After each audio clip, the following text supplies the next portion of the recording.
Hey guys, back here with another video today, and today we're going to go over some of the things you need to consider when installing electrical vehicle charger in your house or other types of sites, commercial, industrial, and some of the things you need to consider. First, we're going to go over some of the NEC codes that you need to consider and follow, but always consult with an engineer, someone professional, when doing these types of projects. So let's go over it. Right here we have a site.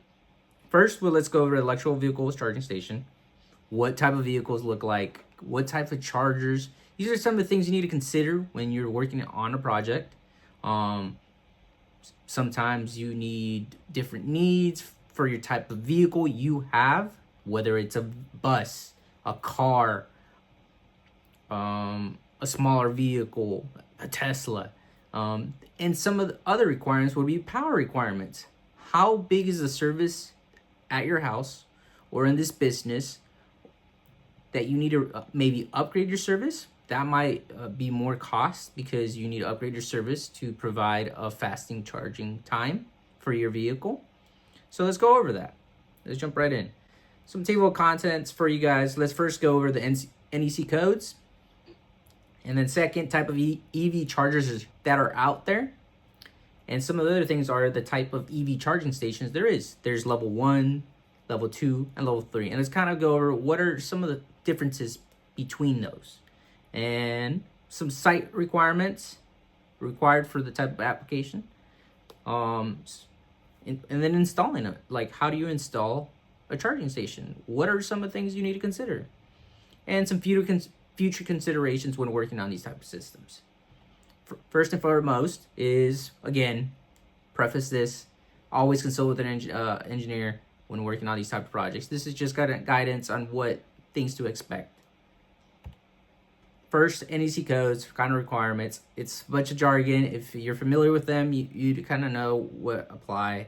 Or if not, you could always read, stop and pause the video and read and go over them. I'm just going to go over some of them.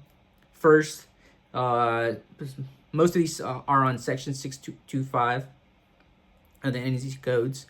The first one that I'm kind of going is the 625.13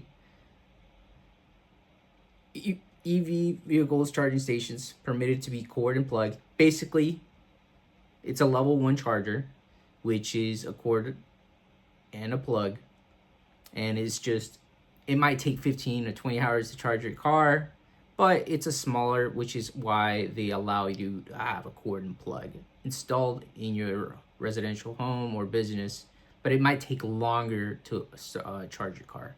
But usually these are applications for, like, you're gonna go to sleep and you could install a level 1 charger at your home.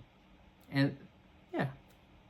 Other things that I kind of want to focus towards is when working with electric vehicle chargers, they're considered continuous loads. And what that basically means that you should expect the application to be continuous. So your feeders should be continuous for continuous loads, and your breakers. And that's some of the consideration. Basically, you follow the code. Your breaker should be rated for 125% of. Same thing with your feed. And another thing I really want to go over is when you need disconnects. That's very important when working with large types of electric vehicle charging stations. Is disconnects. If it's not something you could see, it's close, then what I mean by that is if you have a breaker in your main switchboard and it's literally across the building where your charging station's at, then you're gonna have to provide a disconnect that's within sight of this charging station, so there's an emergency shut off. Yeah, and let's kind of go over that. And now let's just kind of go over what types of chargers. These are, as you get electrical vehicles, you kind of see what type of cords or plugins that specific vehicle has. Kind of the first one we could go over, AC connectors, type 1. They're different plugs. Not necessarily sure which one it goes to, but it could be a Tesla. Or actually, yeah, it could be for a Tesla. Or type 2.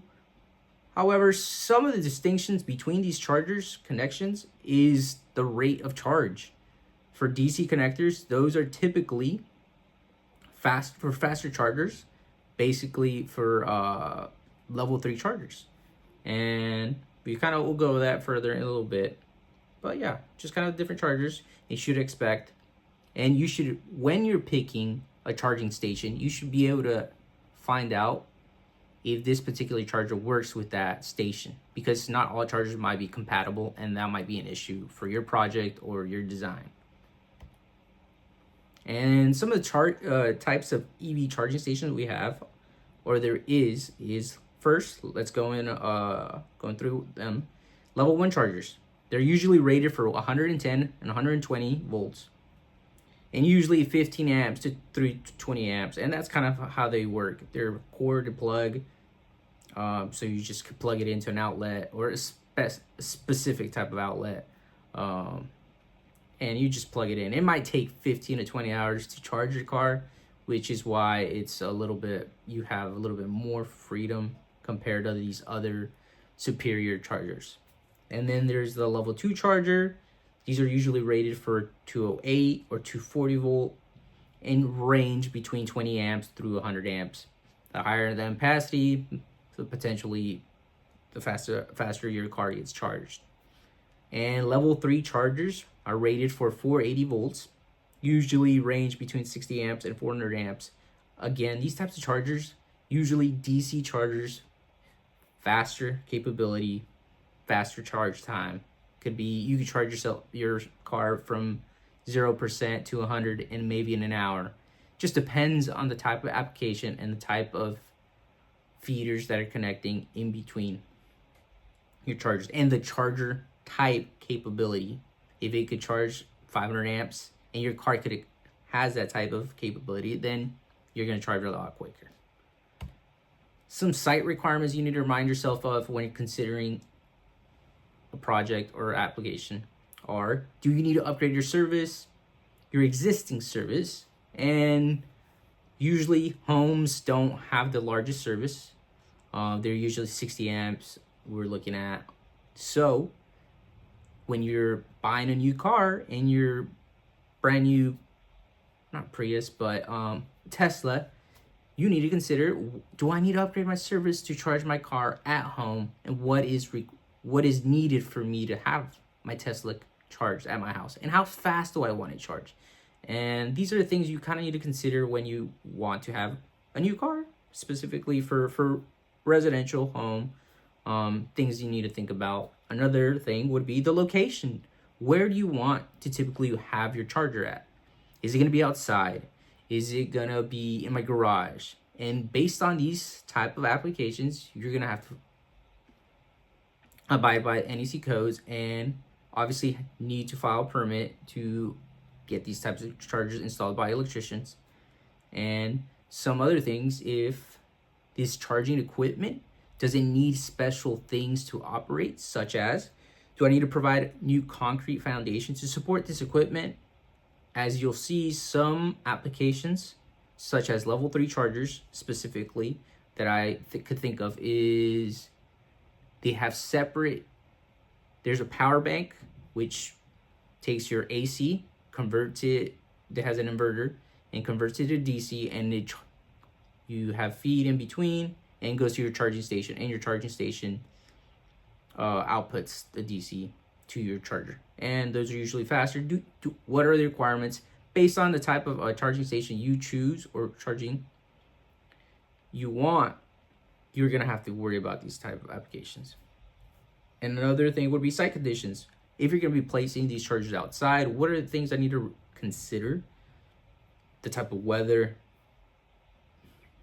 Is it very dusty? Is it high elevation? Because some equipment might be potentially, like, you can't have it outside, or it doesn't, you need to have certain amount of air so it doesn't overheat, because electricity, as you know, creates heat dissipation, and because of that, you're gonna have to worry about some of these things.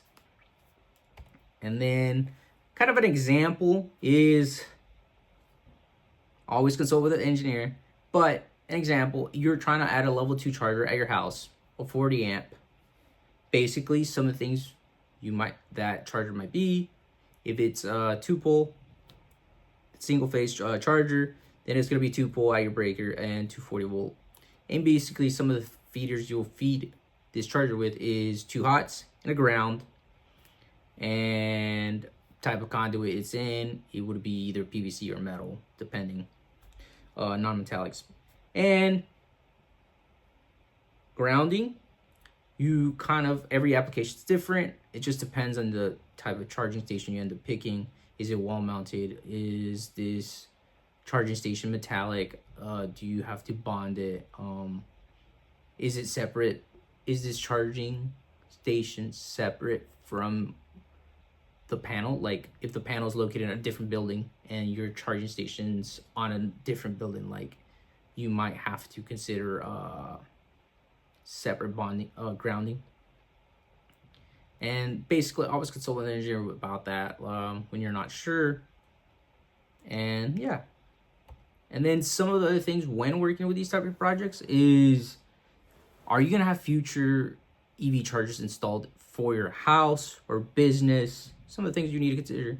Do you want, when you're doing these type of work, do you want to start laying out, say you're trenching for your residential example, you're residential and you already trenching, you could lay out conduit for future use. So you could just pull wire later on, and it might be easier to do than when you already do the work. Another thing is when you're first installing your charger, do you need to already upgrade your service? And if you do, that might help you for future potential upgrades. Like you want to upgrade your EV charging station, or you want to add another EV charger. Another thing would be type of EV chargers. Type of EV charge stations. And let's go over kind of an example of how this would apply on a site. So let's go to my site. We have this building here. Looking at the first floor, these are where your vehicles are at, your first floor. And then look over here, we kind of have your panel in the back side, panel A. And let's just say that it's 120, 240 volt, and it's 3-phase. So based off of that, say you're looking for an EV charger, you're gonna have to, when we're working in these type of projects, you're gonna have to like know what type of charger you want. This basically applies to what type of charging, what charger vehicle you have. Based on those things and what you want, you'll decide how you want it. But typically in these type of projects, once you have your charging station, say you picked it, you start, then you'll have to pick where you're gonna locate it, where your charging station is gonna be located. And let's, for example, here, you would probably want it as close as your car. And if you locate it here, you might not have that much space. You need to have some clearances for your charging station. Some things you might forget, like you need clearances for the charge station. How long is this cord? Could it reach 20 feet away from my vehicle? My charger plug is 20 feet from my building. As you can see, we could just check real quick, but this looks like it's maybe 10 feet long. I don't know why it's giving me the wrong length, but usually cars, 10, 12 feet long. 12 feet long. Is your cord long enough? Do you have to back up in a different way just to have your vehicle? Let's say we locate a rectangle. Let's say you want to install it right here. You installed your charging station level 2. What are things you need to consider? You're going to have to consider that your power's all the way at the back of your house. you're gonna have to lay out some conduit from here all the way down and into your charging station. And as you can see, this is one building, so things to consider when just NEC codes would be, do you need a disconnect in between your panel and your charging station? In this application, it's one building. It's just measuring the building, it looks like it's probably 30 feet. I don't know, it's gonna be the wrong length, but let's see if it kind of works over here.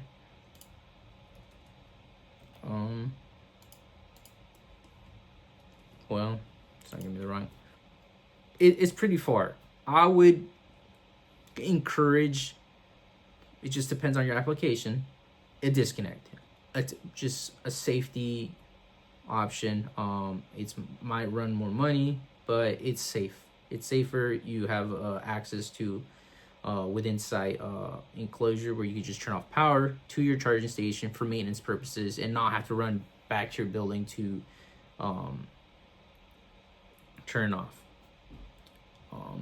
And that's kind of the things you need to consider when working with EV charging stations. And let me know, guys, if you want other types of videos. Thank you.